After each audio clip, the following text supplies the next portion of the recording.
Hello friends, सत्यमेव जयते।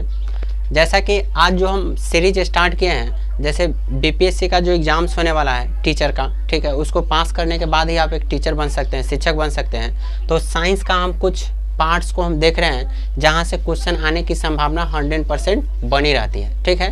तो यहाँ से हम साइंस के क्वेश्चन को कलेक्ट किए हैं। तो आइए समझते हैं कहाँ कहाँ से क्वेश्चन आएंगे। जैसे देखते हैं, जैसे ये अपना है शाकाहारी है, शाकाहारी को हम लोग बोलते हैं हर्बीवोरस। शाकाहारी को क्या बोलते हैं? हर्बीवोरस।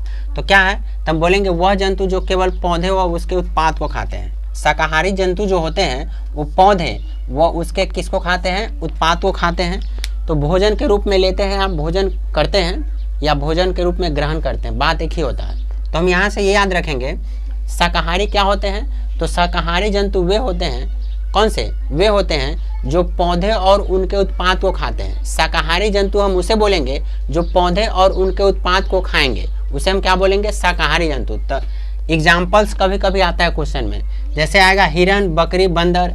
जैसे बंदर दे देगा ऑप्शन में, हाथी, चींटी, ये सब दे देगा, बोलेगा इनमें से शाकाहारी कौन सा है, तो आपको चूज करना होगा। तो ये आपको ध्यान में रखने हैं। क्या क्या है? हिरन, बकरी, बंदर, ये सारे क्या है? शाकाहारी जंतु होते हैं। अब जानते हैं मांसाहारी। मांसाहारी कहने का मतलब होता है कार्निवोरस। मांसाहारी को क्या कहते हैं? कार्निवोरस। तो हम बोलेंगे वह जंतु जो दूसरे जंतुओं को भोजन के रूप में ग्रहण करते हैं। क्या कहते हैं? वह जंतु जो दूसरे जंतुओं को भोजन के रूप में क्या करते हैं? ग्रहण करते हैं, भोजन के रूप में लेते हैं। मतलब वैसे जंतु को हम क्या बोलेंगे? मांसाहारी जंतु बोलेंगे, कार्निवोरस बोलेंगे, जो दूसरे जंतु को भोजन के रूप में ले लेते हैं या ग्रहण करते हैं या खा जाते हैं, उसे क्या बोलेंगे? मांसाहारी बोलेंगे। तो जैसे में आता है बाघ, शेर, गिद्ध, ये सब क्या करता है? दूसरे जंतु को भोजन के रूप में लेते हैं या ग्रहण करते हैं या खाते हैं, तो उसे क्या बोलते हैं? मांसाहारी बोलेंगे। अब बोलते हैं सर्वाहारी। सर्वाहारी क्या होता है? तो हम बोलेंगे ओमनीवोरस। ओमनीवोरस कहने का मतलब सर्वाहारी। हेलो, ओमनीवोरस कहने का मतलब क्या होगा? सर्वाहारी।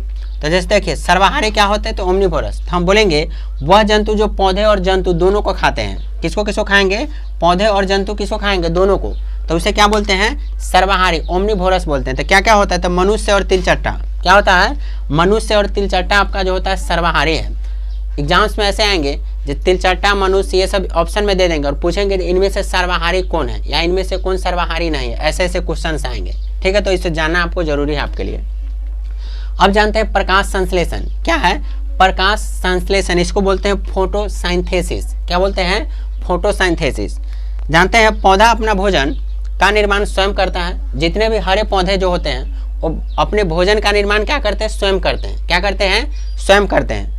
पौधा के पत्ते में हरे रंग का एक पदार्थ होता है जो सूर्य की रोशनी में जल की सहायता से अपना भोजन बनाने का कार्य करती है, और इस कार्य में पौधा का अन्य भाग भी कार्य करती हैं, और इस पौधा की प्रक्रिया को क्या कहते हैं? प्रकाश संश्लेषण कहते हैं। क्या कहते हैं? प्रकाश संश्लेषण कहते हैं। तो इस संपूर्ण प्रक्रिया को प्रकाश संश्लेषण बोलेंगे। अब देखते हैं पौधे का जो हरा भाग होता है उसे क्या बोलते हैं? तो पौधे के हरा भाग को हम लोग क्लोरोफिल बोलते हैं। क्या बोलते हैं? पौधे के हरा भाग को हम क्या बोलेंगे? क्लोरोफिल बोलेंगे। तो ये आपका क्वेश्चन सब था, इसे आप अच्छे तरीके से देखें और कॉपी में नोट्स भी करें। ओनली फॉर देखने से कुछ नहीं होता है, कॉपी में नोट्स कीजिए और इसे 2 से 4 बार 5 बार बोलिए, याद इसे कीजिए। चलिए, थैंक यू।